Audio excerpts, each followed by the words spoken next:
The only thing the newspaper clipping didn't mention was the silence. It was a special kind of quiet out here, a deep, heavy silence that swallowed sound whole. Lois Green had been on this train for 3 days, rattling away from the noise of Denver, chasing a ghost of a job advertised in tiny, careful script.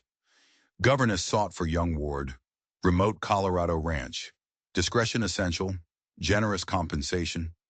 She pressed her forehead against the cold glass, watching the endless teeth of the mountains bite at the sky. This was it, the edge of the world, the last stop on a line to nowhere. And she was beginning to think she wasn't just running to something. She was being followed. It started as a flicker in her periphery, a shape on a distant ridge, a silhouette of a man on horseback, watching the train snake its way through the pass. Every time she focused, he was gone. A trick of the light, she told herself. But the feeling lingered, a cold spot between her shoulder blades, the unnerving certainty of being watched by unseen eyes. "End of the line, miss," the conductor's voice crackled. "Pine Ridge Station." The platform was a joke, a few warped planks laid over frozen mud. The station house was a peeling shack that looked like it would collapse in a strong wind. There was no one there. No carriage. No welcome. Just a wind that smelled of pine and ice and something else. Something like loneliness. Then a voice cut through the silence, low and rough as granite. "You the governess?" She spun around. He was a man carved from the mountains themselves. Old, grizzled, with a beard full of silver and eyes the color of a coming storm. He stood beside two horses, his hands resting on a rifle strapped to his saddle. He didn't look like a welcome. He looked like a warning. "I am Lois Green," she said, trying to keep her voice steady. She extended a gloved hand. He ignored it. "Alvin Cross," he grunted, spitting a stream of tobacco juice into the dirt. "I manage the spread. Boss sent me to fetch you." The ride to the ranch was a long one, and Alvin Cross wasn't much for conversation. Lois tried to ask about her new employer, the mysterious Mr. Boyd who had placed the ad. "Keeps to himself," was all Alvin would say. She asked about the girl, her new student. "Sylvia," he said, his voice softening just a fraction. 10 years old. Lost her folks to fever last spring." He didn't need to say more. Lois had seen that kind of loss before. It left a hollow space in a child's eyes. But as they rode, the feeling of being watched returned, stronger than ever. She'd glance back and see him again. The horseman on the ridge, a black shape against the setting sun. Always there, always watching. She finally broke the silence. "Mr. Cross, who is that?" Alvin didn't even turn. His eyes stayed locked on the trail ahead. "Just the mountains playing tricks on you, miss. Nothing out here but us and the wind." But Lois knew he was lying, and the way his hand tightened on his rifle told her that whatever was out there, it wasn't a trick of the light. It was real, and it was waiting for them. Broken Creek Ranch wasn't a ranch. It was a fortress. It sprawled across a valley floor, surrounded on three sides by sheer cliffs. The only way in or out was the trail they'd just ridden. The main house was a 2-story log behemoth, its windows like dark, empty eyes. But what caught Lois's attention was the fence. It wasn't for keeping cattle in. It was barbed wire, strung tight and high, the kind of fence meant to keep people out. "That's where you'll stay," Alvin said, nodding toward a small isolated cabin set away from the main buildings. "Boss likes his privacy. Reckon you do too." The message was clear. "You are here to do a job, nothing more. Don't get curious." Inside, the cabin was sparse but clean. Someone had left a small bouquet of wildflowers in a mason jar on the table. A small act of kindness in a place that felt anything but kind. As she unpacked her meager belongings, she noticed something odd. A fresh scratch on the wooden floor, right below the window, and outside a single deep boot print in the mud, different from the worn-out tracks Alvin had left. Someone had been here. Someone had been looking in her window not long before she arrived. That night, the wind howled like a hungry wolf, and Lois lay awake, staring at the ceiling, listening to the unfamiliar groans of the cabin. She thought about the man on the ridge, the boot print outside her window, the barbed wire fence. This wasn't just a remote ranch. It was a cage. and she had a terrible feeling she just willingly locked herself inside it. The next morning she met the girl. Sylvia Page was a ghost, a thin, silent child with hair as black as a raven's wing and eyes that seemed to hold all the sorrow in the world. She stood in the parlor of the main house clutching a small hand-carved wooden bird. She didn't speak. She didn't even look up. "Hello, Sylvia," Lois said softly, kneeling down to her level. "I'm Miss Green. I'm going to be your teacher." The girl just stared at the floor, her thumb rubbing over the smooth wood of the bird. She didn't respond. Not a word. Not a nod. It was like talking to a statue. Days turned into a week, and the silence from Sylvia was absolute. She wasn't just quiet. She was mute. Lois tried everything. Reading stories, singing songs, playing games. Nothing. The girl would simply sit there, her eyes vacant, her hands clutching that little wooden bird. But she would draw. Her drawings were unsettling. She drew the ranch, but she always drew the barbed wire fence with jagged, angry lines. She drew the mountains, but a dark, shadowy figure always lurked among the peaks. And she drew the same picture, over and over again. A wagon tumbling from a cliff, a man with his arms outstretched, and a fire. Always a terrible, raging fire. Lois felt a chill run down her spine. This wasn't just a child's imagination. This was a memory. The mysterious watcher continued his silent vigil. Lois would catch glimpses of him on the ridges, a phantom haunting the edges of her vision. But his presence began to change. It started with small things. One morning she woke to find a perfectly stacked pile of firewood on her porch, enough to last a week. Another day, after mentioning to Alvin that she was developing a cough, a small bottle of herbal medicine appeared on her windowsill. They were acts of kindness, but they felt like intrusions. He was close. He was listening. One afternoon, Lois decided to test a theory.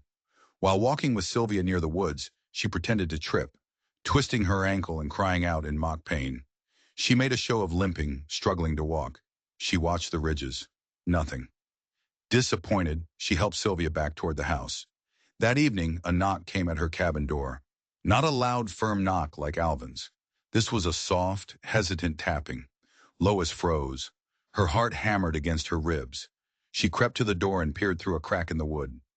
No one was there, but on her doorstep sat a crudely made crutch, fashioned from a sturdy tree branch, the top wrapped in soft leather for comfort. He had been there, right outside her door, close enough to touch. She slammed the door, bolting it shut, her back pressed against the wood, her breath coming in ragged gasps.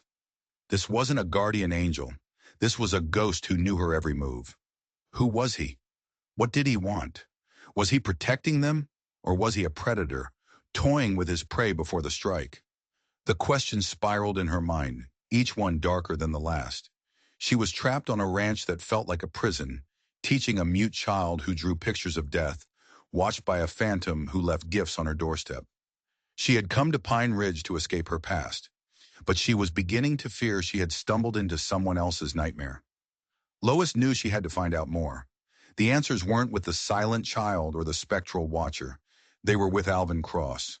She found him in the barn mending a leather harness, his hands thick and calloused but surprisingly nimble. "Mr. Cross," she began, her voice firmer than she felt. "We need to talk about Mr. Boyd." Alvin didn't look up. "Ain't much to talk about. He pays the bills. I run the ranch." "He lives in that house," Lois pressed, gesturing toward the main building. "But I've never seen him. Not once. He hires a governess for his ward, but never introduces himself. He has you manage his affairs. Why? What is he hiding from?" The methodical stitching stopped. Alvin slowly lifted his head and his storm cloud eyes fixed on her. The air in the barn grew heavy. "Some questions, miss," he said, his voice a low growl, "are better left unasked. You're here to teach the girl. That's all. Do your job, collect your pay, and stay out of things that ain't your concern." "Sylvia's my concern," Lois shot back, "and she's terrified. That girl has seen something that broke her. And this place, the fence, the isolation, it's not protecting her, it's caging her, and I won't be a part of it unless I know why." For a long moment, Alvin just stared at her. Lois held his gaze, refusing to back down. She saw a flicker of something in his eyes. Not anger, but something closer to respect. He sighed, a weary sound that seemed to carry the weight of years. The boss, he ain't hiding from the world, miss. He's hiding the world from Sylvia. It was an answer that was not an answer. A riddle wrapped in mystery. Lois pushed harder. What does that mean? Before Alvin could reply, a sound split the air. The frantic whinnying of a horse. They both spun around. One of the stallions in the far stall was rearing up, its eyes wide with terror, kicking violently at the wooden walls. What in tarnation? Alvin muttered, grabbing a pitchfork and cautiously approaching the stall. Lois followed, her heart pounding. As they got closer, she saw it. Nailed to the outside of the stall door was a dead rattlesnake, its fangs bared, its body coiled as if ready to strike. And pinned beneath it, held by the same nail, was a piece of paper. It was one of Sylvia's drawings, the one of the wagon falling from the cliff. But this one was different. In this version, the shadowy figure lurking in the mountains had a face, a crude, childish rendering of a man with a long scar running down his cheek. Alvin ripped the drawing from the door, his face pale. He crumpled it in his fist. He's sending a message, he whispered, his voice shaking with a rage that terrified Lois. Who? Lois demanded. Who did this? Alvin turned to her, his eyes blazing. The man who killed her father. The barn suddenly felt cold, the air thick with unspoken secrets. The dead snake, the drawing, the scarred man. It was all connected. Her father's death. It wasn't from a fever, was it? Lois asked, the terrible truth dawning on her. Alvin shook his head slowly. Fever's just the story we tell. The truth. The truth is what got Jesse Page killed. And it's what'll get us all killed if he finds out she remembers. He stared past Lois, his gaze fixed on the distant, watching peaks. He's not just watching anymore, miss. He's getting closer, and he's coming for the girl. The revelation hit Lois like a physical blow. Sylvia wasn't just a traumatized orphan. She was a witness. And Frank Boyd, the phantom boss, wasn't a recluse. He was a protector. The ranch wasn't a prison. It was a sanctuary. But the walls were closing in.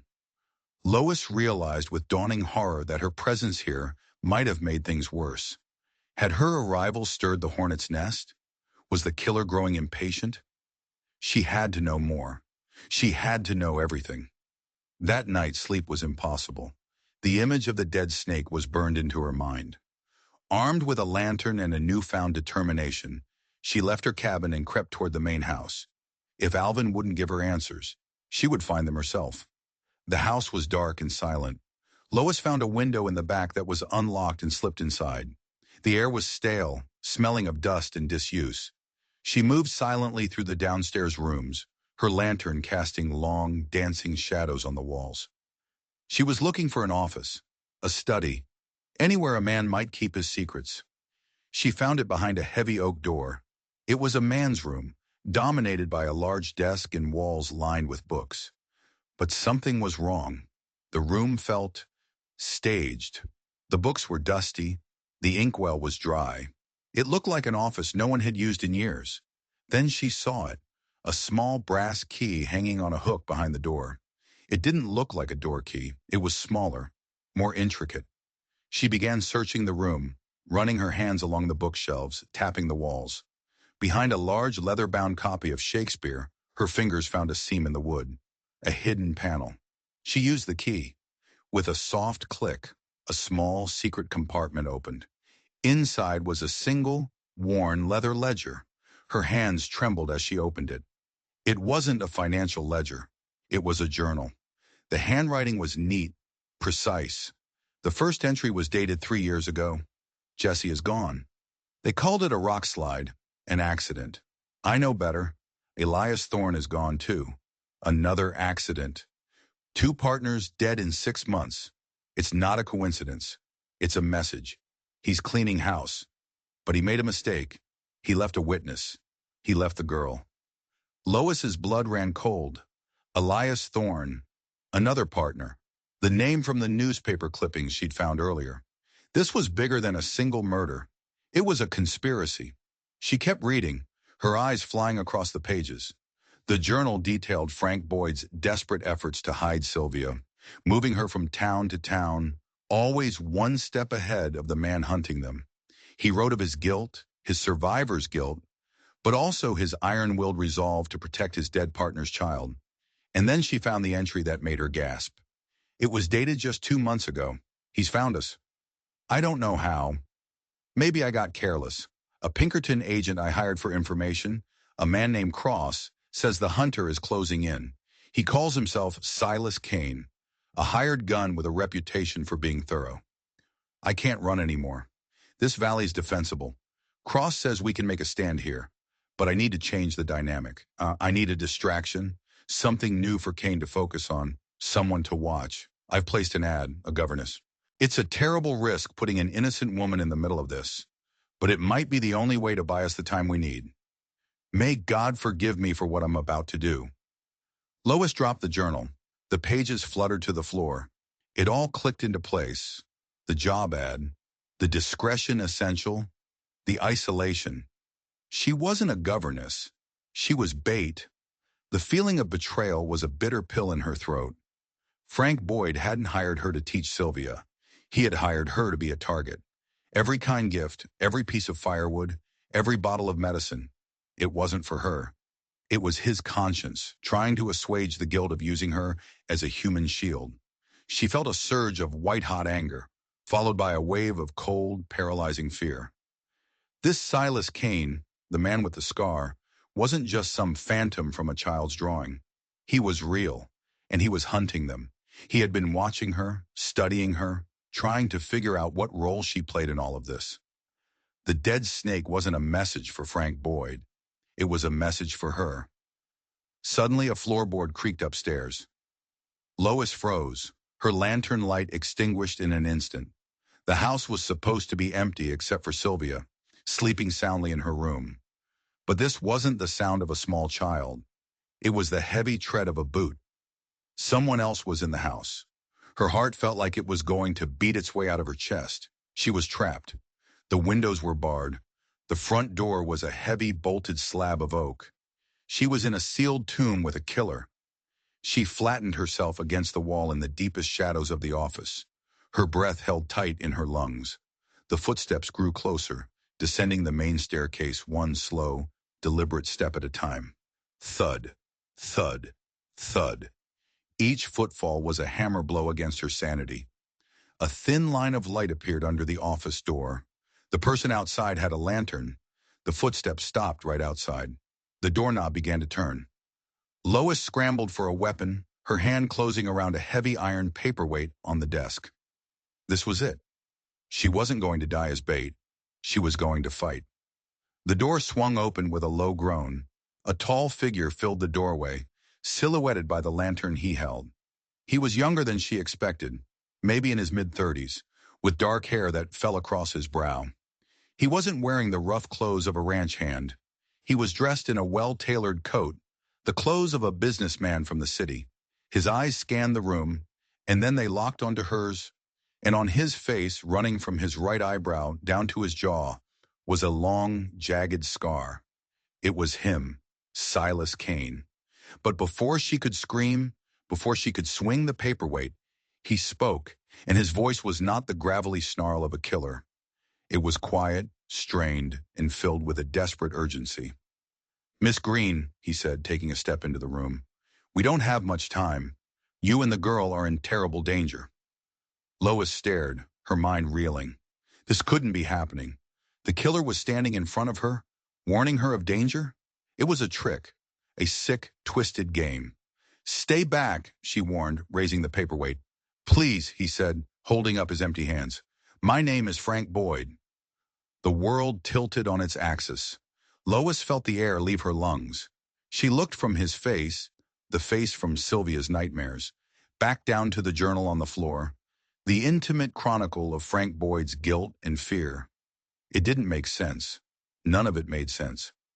You're Frank Boyd?" she stammered. "But the scar? Sylvia's drawing." His shoulders sagged, and a look of immense pain crossed his features.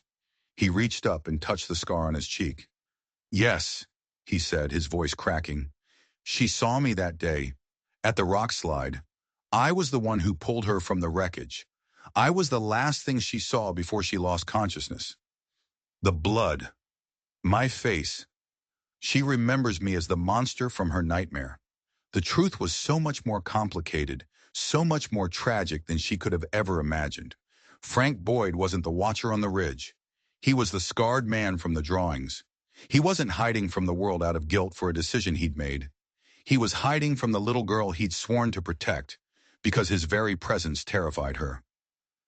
But who is the man on the ridge? Lois whispered. Who left the snake? Frank's face hardened.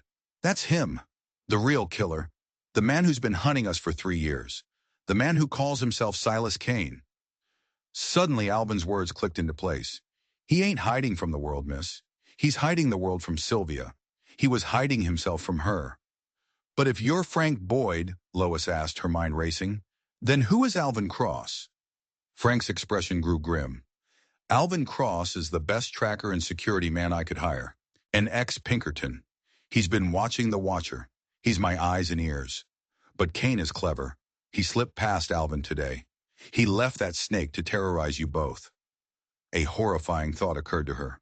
Where is Alvin now? He's tracking him, Frank said. He followed Kane's trail away from the ranch. Which means...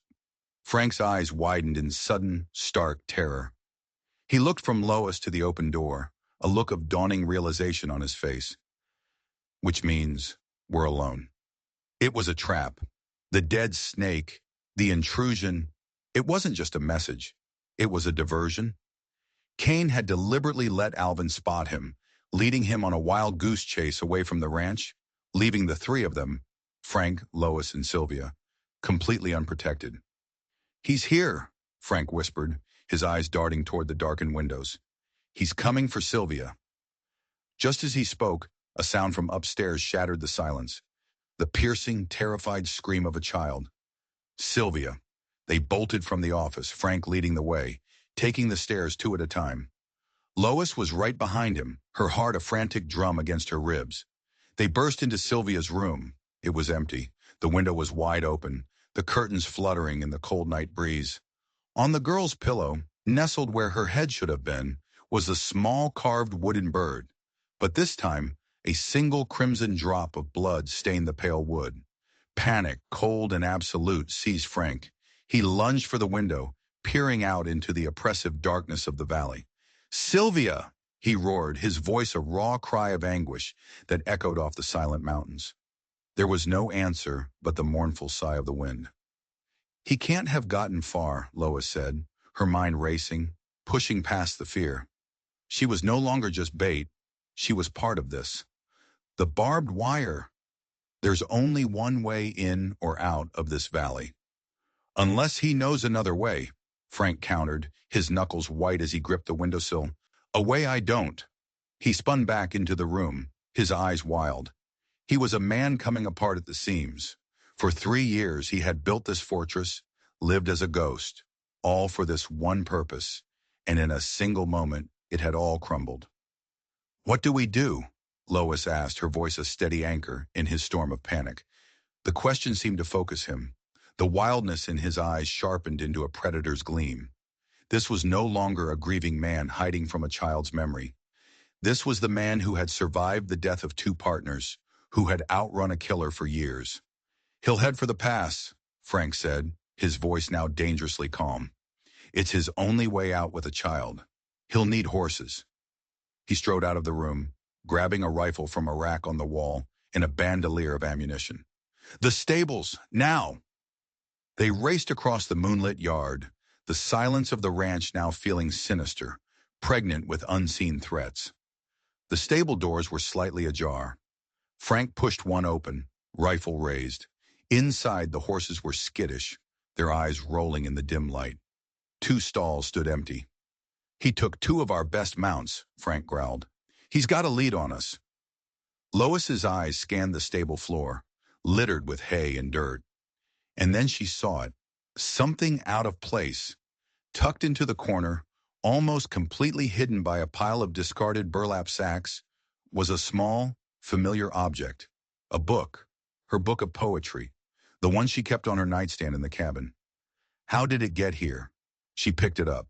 A piece of paper was tucked inside, marking a page. She pulled it out. It wasn't a bookmark. It was another one of Sylvia's drawings. This one was new.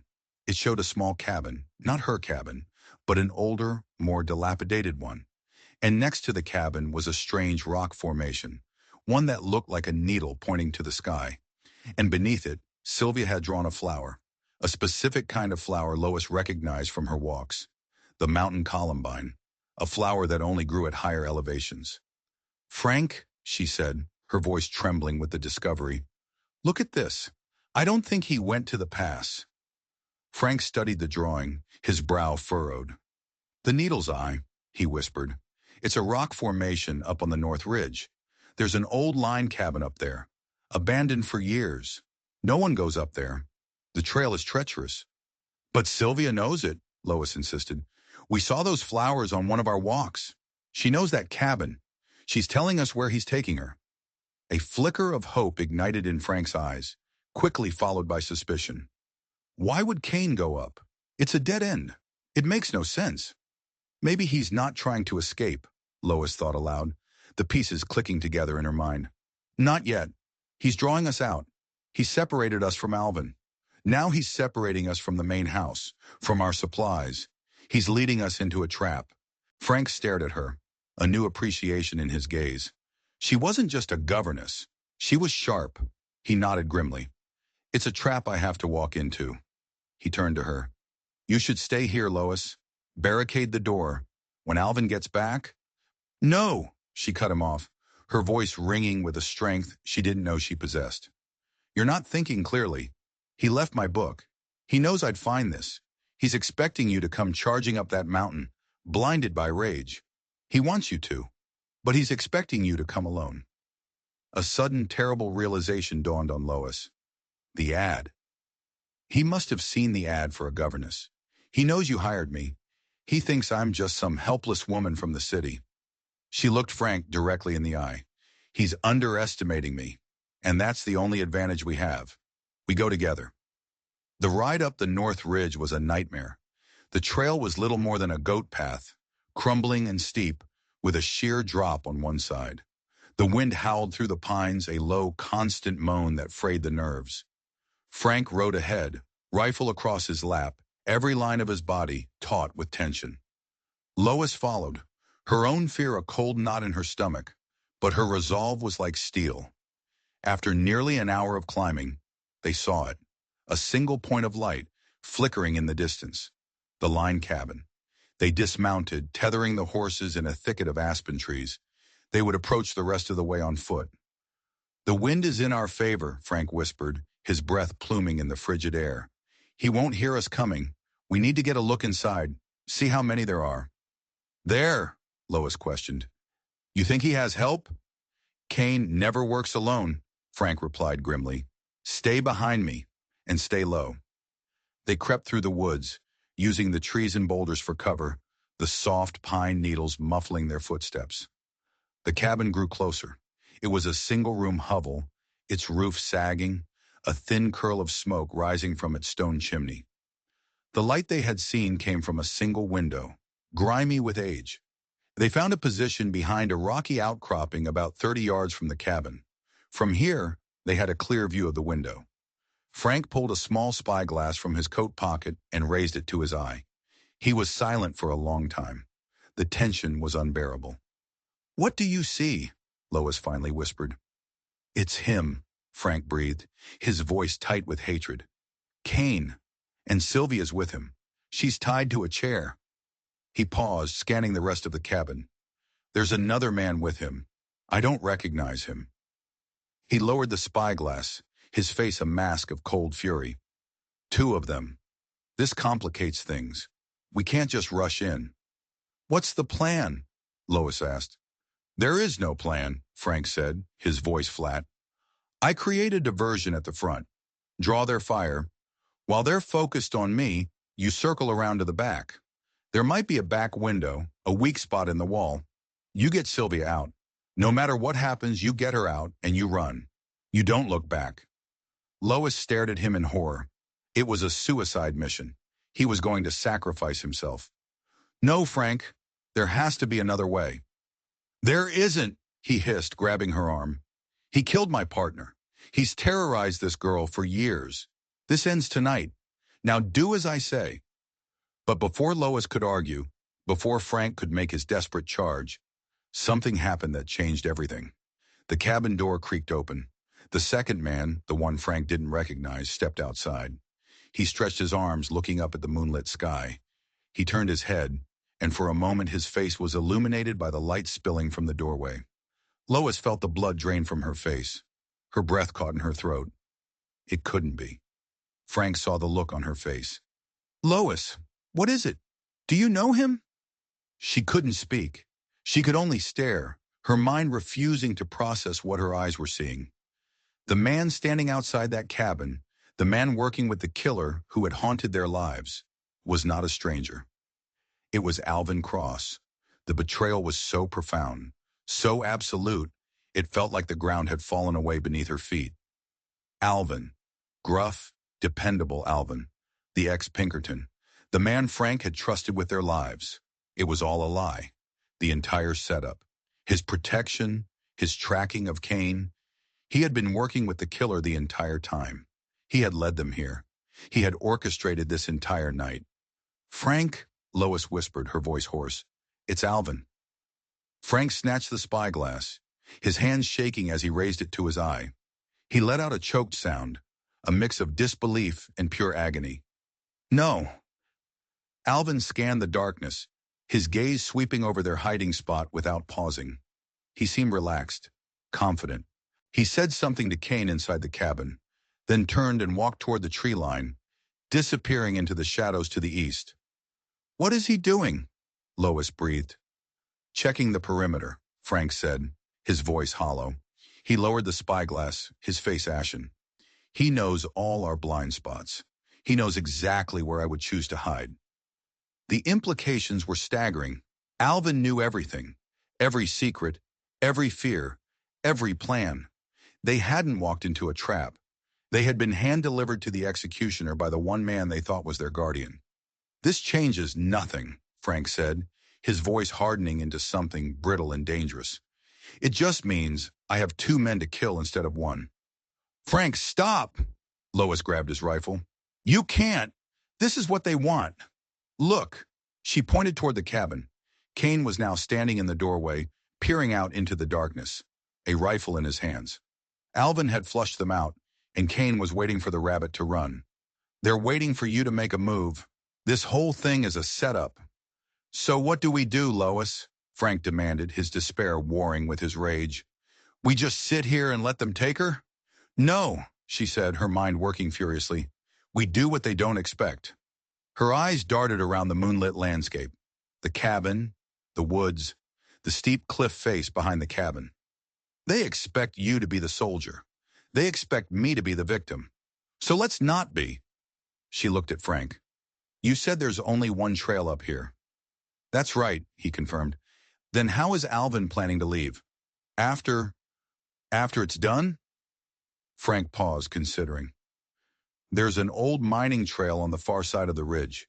It's collapsed in places, barely passable on foot, let alone with a child, but a skilled man could manage it. And that's where he's going now, Lois realized. He's not checking the perimeter. He's going to his escape route, making sure it's clear. An idea, desperate and crazy, began to form in her mind. Give me your pistol, she said. Frank stared at her. What? Give me your pistol, she repeated, her voice steady. You are going to circle around to the west. Make noise, draw Kane's attention. Make him think you're exactly the hot-headed fool he's counting on. But don't engage, just be a ghost, a distraction. Keep him pinned. And what are you going to do? Frank asked, bewildered. Lois's gaze was fixed on the dark shape of Alvin Cross, moving through the trees toward the far side of the ridge.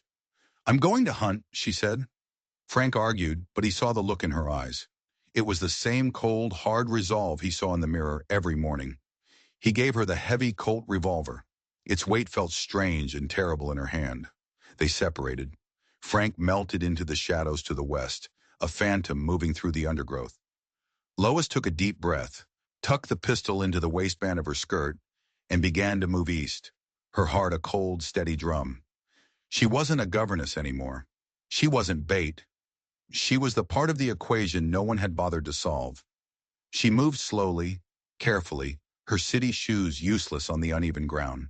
The forest was a maze of shadows and whispers. Every snapping twig, every rustle of leaves sent a jolt of fear through her, but she pushed it down. She thought of Sylvia, tied to that chair. She thought of Alvin's betrayal, and the fear solidified into a cold, sharp point of anger. She found him by the edge of the ridge. The collapsed mining trail was a treacherous scar running down the mountainside. Alvin stood at the top, kicking loose rocks over the edge, testing the footing. His back was to her. This was her chance, her only chance. She raised the pistol with both hands, the barrel shaking. She had never fired a gun in her life. The noise would bring Kane running. She had one shot. Her finger tightened on the trigger. But then, a new sound reached her. A low whistle. It was coming from Alvin. It was a signal. He wasn't just checking the trail. He was waiting for someone. Lois ducked behind a gnarled pine tree just as another figure emerged from the darkness below, scrambling up the last few feet of the trail. The man was dressed in fine city clothes, completely out of place on the rugged mountainside. He was older, with a neatly trimmed gray beard and a face accustomed to command. "Is it done?" the newcomer asked, his voice crisp and impatient. "Almost," Alvin replied. "Boyd is here, just as we planned." He walked right into it. "Kane is playing with him now. It'll be over soon." "And the girl?" "She's fine. A little shaken, but she'll be a perfect little heiress once Boyd is out of the way. She won't remember a thing." The man in the suit smiled, a cold, predatory expression. "Excellent. The freight contracts, the land grants, everything Jesse Page and Frank Boyd built, it will all be mine. Controlled through their orphaned ward, with you as her loving, court-appointed guardian, Mr. Cross." Lois felt sick. This was the mastermind. The man who had ordered the murders of Jesse Page and Elias Thorne. The man who had hired Kane. This was the real monster. Just then, a single gunshot cracked through the night, echoing from the direction of the cabin. Frank. The diversion had begun. The man in the suit flinched. "What was that?" "Relax, Mr. Thorne," Alvin said calmly. "That's just the sound of you getting everything you ever wanted." "Thorne." Lois froze. Elias Thorne wasn't the second dead partner. He was the third partner, the one who had survived, the one who had orchestrated the entire thing to take the company for himself. Frank's journal, his information, it was all wrong. He'd been chasing a ghost named Silas Kane when the real killer had been his own partner all along. Another shot rang out, closer this time. "I don't like this," Thorne said, his composure cracking. "Let's get the girl and go." "Patience," Alvin said, though he too seemed unnerved. He pulled a rifle from where it leaned against a tree. "I'll go back Kane up. Make sure Boyd doesn't get any lucky ideas. You wait here." Alvin started back toward the cabin, leaving Thorne alone at the edge of the cliff. This was it. Not the moment she had planned, but the moment she was given. Lois stepped out from behind the tree, the heavy pistol still raised in her shaking hands. "Elias Thorne," she said, her voice clear and loud in the tense silence. Thorne spun around, his eyes wide with shock. He saw her, the woman he'd dismissed as a simple governess, and for a second, he looked utterly bewildered. Then his face twisted into a mask of fury. "You!" he spat. "The little school teacher. You should have stayed in Denver. You should have stayed away from that little girl." Lois shot back, finding a strength she never knew she had. Thorne laughed, a dry, ugly sound. "It doesn't matter. You're too late. Frank Boyd is a dead man, and you're about to join him." He took a step toward her. "Stay where you are," Lois warned, the barrel of the pistol trembling. "You're not going to shoot me," he sneered, taking another step. "You don't have the nerve." He lunged. Lois reacted on pure instinct. She didn't think. She squeezed the trigger. The explosion was deafening. The recoil slammed her arm back, and she stumbled, dropping the gun. Thorne cried out, clutching his shoulder where a dark stain was already spreading across his fine coat. But he didn't fall. His face was a contorted mask of pain and rage. He kept coming. He was on her in a second. his hands closing around her throat. His grip was like iron. Black spots danced in her vision. She clawed at his hands, but he was too strong. The world began to fade to gray. Suddenly, a new sound cut through the chaos, a furious roar. Frank. He burst through the trees like an avenging angel. He must have heard the shot and abandoned the diversion. He slammed into Thorn, knocking him off Lois. The two men went down in a tangle of limbs, rolling on the ground just feet from the cliff's edge. Lois gasped for air, her throat burning. She looked up just in time to see Alvin Cross running back toward them, rifle raised. He was taking aim, not at Thorn, but at Frank. "Frank, look out!" she screamed. Frank rolled, narrowly avoiding Thorn's grasp, and saw Alvin. He was trapped. Thorn in front of him, Alvin behind him. But Alvin never got to take the shot. From the direction of the cabin, a small figure came sprinting out of the darkness. Sylvia. She must have escaped in the confusion. She ran with a desperation that was terrifying to behold, her small legs pumping. In her hand, she held something large and heavy, a cast iron skillet from the cabin's hearth. She didn't make a sound. She ran right up behind Alvin, who was completely focused on lining up his shot on Frank. With a final desperate burst of strength, she swung the heavy skillet with all her might, connecting with the back of Alvin's knees. His legs buckled with a sickening crack.